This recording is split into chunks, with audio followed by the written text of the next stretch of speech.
आज हम लोग रदरफोर्ड के परमाणु मॉडल को पढ़ने और समझने का प्रयास करेंगे।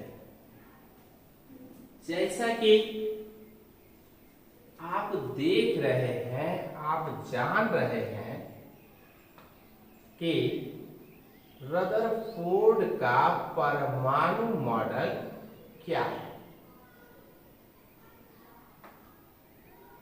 आप जान रहे हैं कि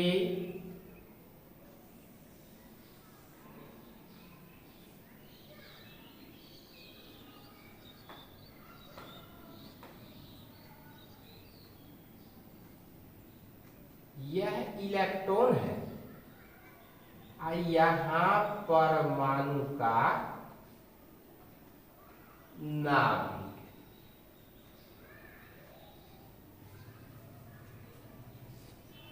तो अल्फा प्रकीर्णन प्रयोग के आधार पर 1911 ईस्वी में लॉर्ड रदरफोर्ड ने एक परमाणु मॉडल दिया और इसी परमाणु मॉडल को हम लोग रदरफोर्ड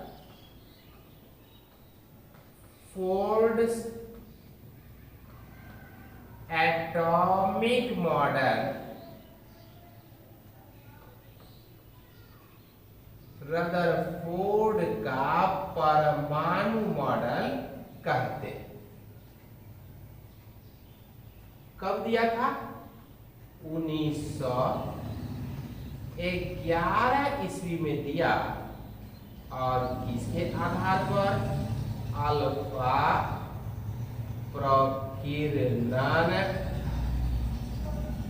प्रयोग के आधार पर दिया था। रदरफोर्ड ने एक परमाणु मॉडल जिसको रदरफोर्ड का परमाणु मॉडल कहा जाता है।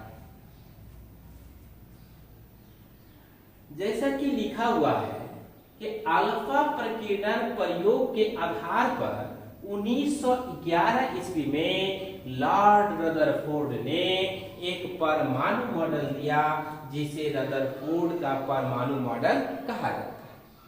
अब यह परमाणु मॉडल है क्या? जैसा कि आप देख रहे हैं कि परमाणु का अधिकांश भाग कैसा है। यह परमाणु का अधिकांश भाग खोखला है। परमाणु का अधिकांश भाग खोखला है।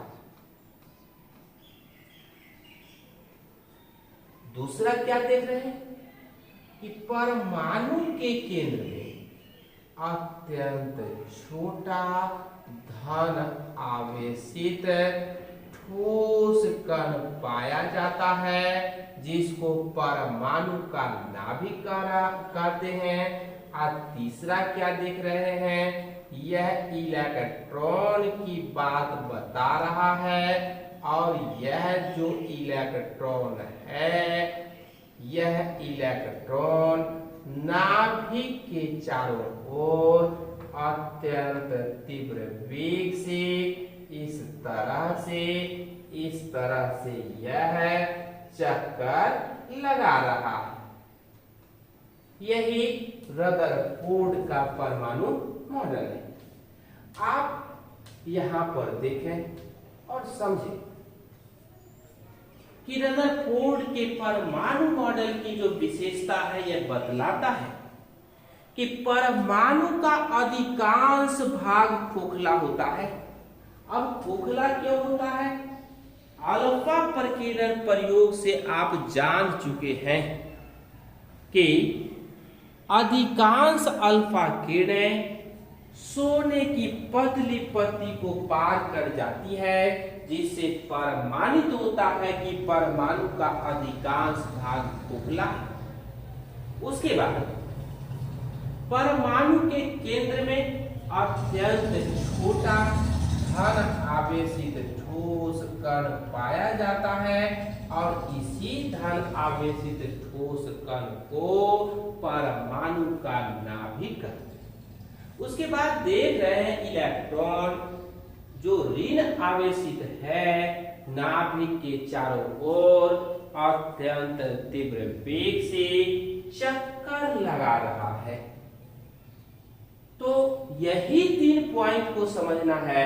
परमाणु का अधिकांश भाग खोखला होता है, नाभिक के चारों ओर इलेक्ट्रॉन चक्कर लगाता रहता है और परमाणु के केंद्र में अत्यंत छोटा धन आवेशित ठोस कण पाया जाता है जिसको परमाणु का नाभिक कहा जाता है। अब इस परमाणु मॉडल की हम लोग क्या देखेंगे, इस परमाणु मॉडल के दोष को समझने का प्रयास करेंगे। तो सबसे पहला दोष जो है रदरफोर्ड के परमाणु का मॉडल का पहला दोष जो है परमाणु के अस्तित्व को लेकर के है।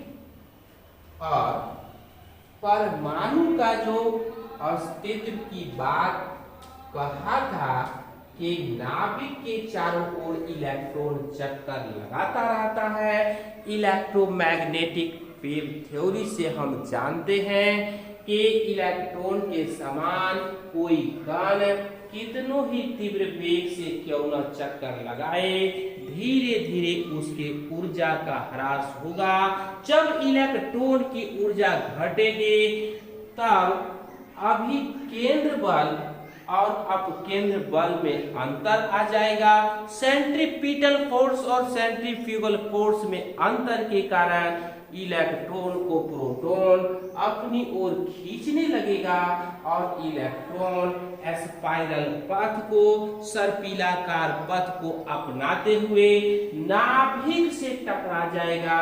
और जब परमाणु का इलेक्ट्रॉन नाभिक से टकरा जाएगा परमाणु नष्ट हो जाएगा, परंतु ऐसा होता नहीं है। आज तक सभी परमाणु अस्थायी हैं, अर्थात यह परमाणु मॉडल की सबसे बड़ी कमी, सबसे बड़ी त्रुटि है कि रदरफोर्ड का परमाणु मॉडल परमाणु के अस्तित्व को समझाने में ही असफल रहा। रदरफोर्ड के परमाणु मॉडल के दूसरे दोष को हम देखें, अगर दूसरे दोष को देखें तो अस्थायी कक्षा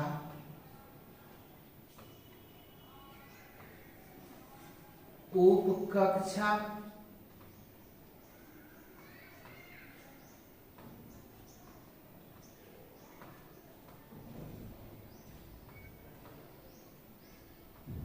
कक्षकों की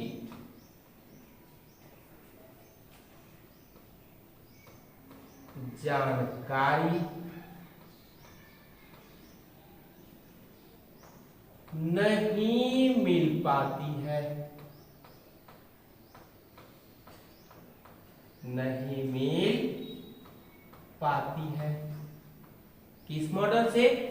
रदरफोर्ड के परमाणु मॉडल से। इसके बाद हम लोग यह भी देखते हैं कि रदरफोर्ड के परमाणु मॉडल से नाभिक से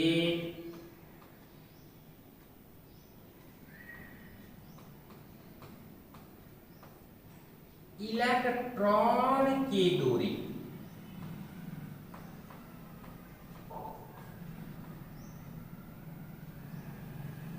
के दूरी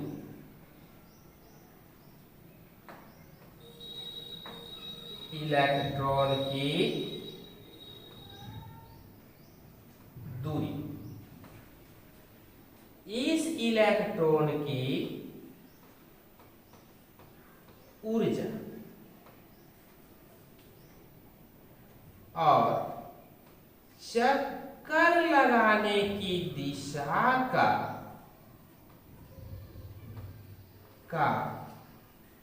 पता नहीं चल पाता है, पता नहीं चल पाता है।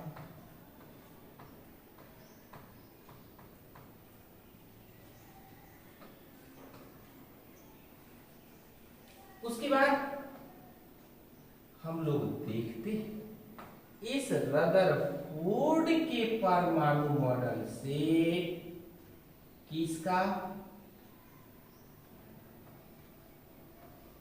परमाणु स्पेक्ट्रम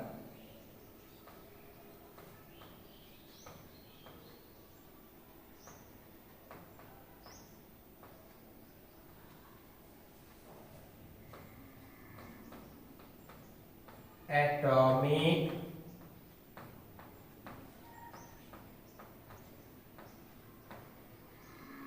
स्पेक्ट्रम की जानकारी नहीं मिल पाती है, मिल पाती है।